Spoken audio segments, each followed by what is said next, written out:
So we're back to the coffee table. I've sanded the resin down smooth with a 60. Now it's time to polish it up, work up with the grits. I'm going to start with 80.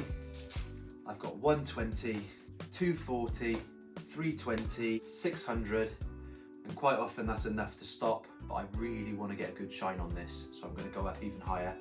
800, 1000, 1500, 2000 to finish. So I'm going to take it outside. I'm going to do a time-lapse video now and see how it turns out.